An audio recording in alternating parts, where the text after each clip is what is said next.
or tomorrow he will be filing it? Ano po? Kung tinanulan niya ako, di ako sumulat niya. Mas maganda yan pagkasulat. Kompleto yan. At I don't have a vote in the House of Representatives eh. So, But you take on that, ma'am? Yung pag-file po niya ng impeachment against the president. well, yun siguro ang damdamin ng Duterte Youth at yun yung consensus ng members ng Duterte Youth party list. So malamang kaya nila ginawa kasi nga yun yung gusto ng majority ng kanilang party list. And we can only watch and maybe support him. But I've not read the articles of impeachment. So hindi ko alam gaano siya kaganda pagkasulat. At gaano kaganda yung supporting documents para sa evidence. How does your family feel about your stance on political dynasty? Quiet sila. Hindi nila quiet sila. Hindi walang nagte-take up ng lahat kasi ang pinag-uusapan is yung detention ni PRD sa Hague. So walang nag-bring up ng politics sa bahay. Hindi sila na-offend na parang you're not actually actively campaigning for them? Oh, I did campaign for them. Hinabol ko yung rally nila dito, yung meeting de avance nila dito sa Batangas to dito. Kaso sobrang lakas daw ng ulan, na-shorten yung rally nila. So hindi ko siya inabutan. And I made sure to record videos endorsing them. Nag-endorso ako sa kanila. Ma'am, do you worry about the condition now of the president at the Hague?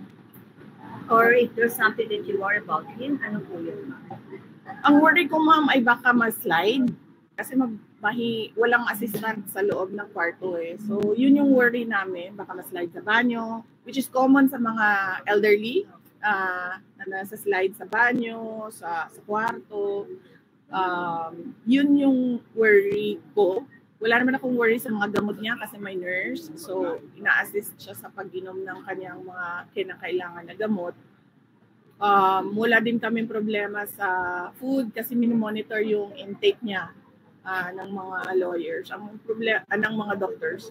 Ang problema lang talaga namin ay yung mga kapag gumalaw siya, wala siyang assistant. But naiintindihan ko din na pinipilit siya ng doctors niya to be independent kasi gusto ng doctors niya na gumalaw siya at gamitin yung muscles niya.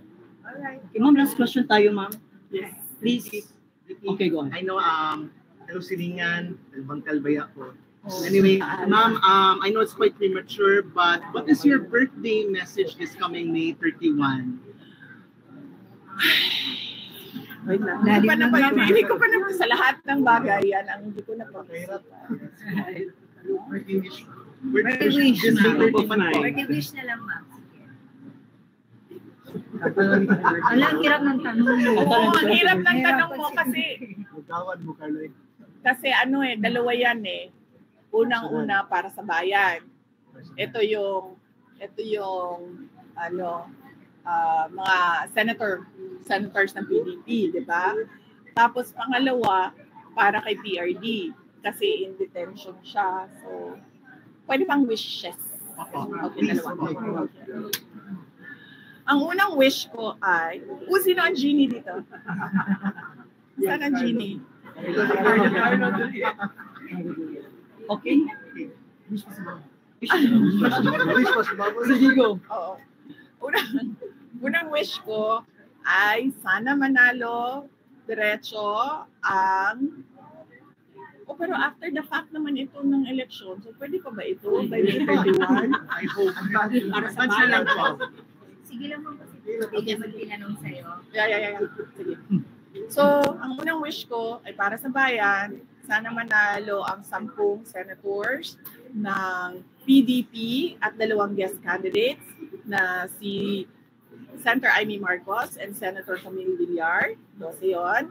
At pangalawang wish ko, sana ay ma-release na si dating Pangulong Rodrigo Duterte sa detention center sa ICC. Yeah. Thank you po. Thank you. Picture the last one. Okay, last picture si Ma'am Nagit sa Kuya Congress.